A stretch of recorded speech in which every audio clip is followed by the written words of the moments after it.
Author and historian Will Durant dedicated his entire life to studying the greatest philosophers and scientists that ever lived. Here he shares with us his list of the 10 greatest thinkers our planet has ever seen. He limits his list to philosophers and scientists only, excluding many of the worthy minds in areas of art, conquest and exploration, and religious figures. He begins the list with Confucius. What separates Confucius from the likes of a Jesus or Buddha was that Confucius was a moral philosopher rather than a preacher of religious faith. He focused on secular motives rather than supernatural considerations. Confucius sought to restore health and order during an age of feudal confusion in China by advocating the use of morals and the pursuit of virtue and knowledge. He believed that humanness was the ultimate goal, respecting yourself and helping others in need. But this had to start with one of his most important principles, which was ancestor worship. Confucius taught that paying respect to one's parents and the elderly, along with past dynasties and ancestors through a ritual, is one of the most important things one can do in their life. He also believed that humans exist in a social context, that one will understand what it means to be human only by interacting with others and practicing allied virtue of reciprocity and empathy. Life is a continuous process of learning and self-improvement, and when virtuous men lead by example, good government and law will follow. Number 2. Plato. Plato is considered one of the most important philosophers to have ever lived because for the first time, philosophy took form in his many books and writings. Plato conceived philosophy not merely for interpretation, but for the remolding of the world. His most notable piece of work was The Republic, where he discussed an immense amount of topics ranging from metaphysics to theology, ethics, psychology, various political theories, and even feminism and birth control. Plato was a student of Socrates who served as the mouthpiece for the wisdom Socrates had to offer. He was also the founder of the Academy, which is considered to be the world's first and oldest university. One of Plato's main contributions was his Platonic realism, which is actually quite closer to idealism, in which he lays out his theory of the forms, which refers to his belief that the material world as it seems to us is not in fact the real world, but only a shadow or poor copy of the real world. What we see around us we assume to be real, but it is in fact a mere imitation of the real thing.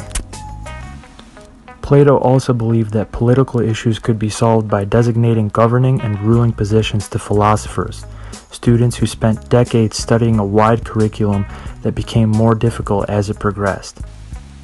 He called these people the guardians, who would serve as philosopher kings, which would lead to Plato's ideal state where wisdom governs. Number 3. Aristotle. Aristotle was a student of Plato who completed his education at Plato's Academy. He is often considered the greatest philosopher to have ever lived, as he had an intellect of unbelievable depth and range. His work inspired the mode of thought and method in which reality would be interpreted for centuries to come. Although Aristotle wrote extensively, most of his work did not survive, and even what did was likely altered and repaired to some degree. He was one of the first to make tremendous strides in science and biology, and it is often stated that the history of science begins with the encyclopedic labors of Aristotle. He also served as a tutor to Alexander the Great and was the founder of the Lyceum, a rival school to the Academy which placed a larger emphasis on natural philosophy. Aristotle is considered to be the creator of logic, or more specifically deductive logic, which greatly influenced the history of Western thought until advances in mathematics in the 19th century. He made incredible realizations and advancements in zoology and biology, and is credited as being the pioneer of the scientific method. His metaphysics revolved around the concept of substance, which is a combination of both matter and form. Things have both potentiality and actuality. The matter of a thing is its potential, and the form is its actuality. He believed that we are not self-contained moral entities, and that we cannot control our own moral environment. Aristotle also believed that we should strive to find our purpose in life, our activity of the soul, as he called it. This can be achieved by living a balanced life and obtaining the middle ground between the two vices of excess and deficiency, such as being courageous instead of being a coward on one hand or being reckless on the other hand. Number 4. Thomas Aquinas. Aquinas was an Italian philosopher and theologian during the medieval period. He was a very influential philosopher during a period where Western philosophy was very much intertwined with Christianity. This was also during the peak of scholasticism, a school of thought and method of learning involving logic, metaphysics, and semantics. Aquinas was a proponent of natural theology who embraced many of the ideas posed by Aristotle. Much of his work was aimed at proving the existence of God by using both faith and reason, which he believed are both necessary to obtain truth. Aquinas also thought that the goal of human existence was to become united with and obtain a fellowship with God.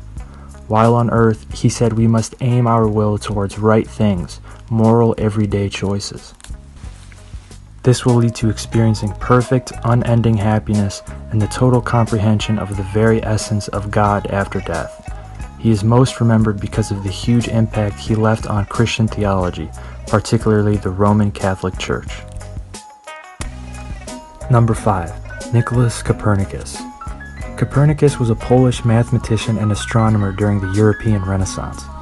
He is most known for articulating the proposition that the sun is at the center of the universe, rather than the earth being at the center, which was the common belief held before his time. This is known as the heliocentric model, which he was able to present to the world after building on the ideas that Aristotle and Ptolemy held about the theory of the universe. In this model, the sun is at the center of the solar system, in which the planets are in motion around it.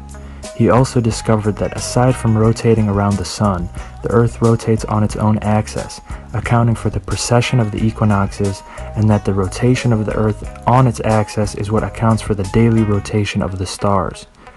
The initial reaction to the theories of Copernicus were met with doubt and a hesitation to accept them, as they challenged many beliefs and religious dogma at the time. However, the discoveries of Copernicus paved the way for many great and major figures during the scientific revolution that would go on to build on his ideas and provide us with even greater accuracy of the intricacies of the universe, figures such as Galileo, Kepler, and Newton. Be sure to watch part 2 for the second half of the top 10 greatest thinkers.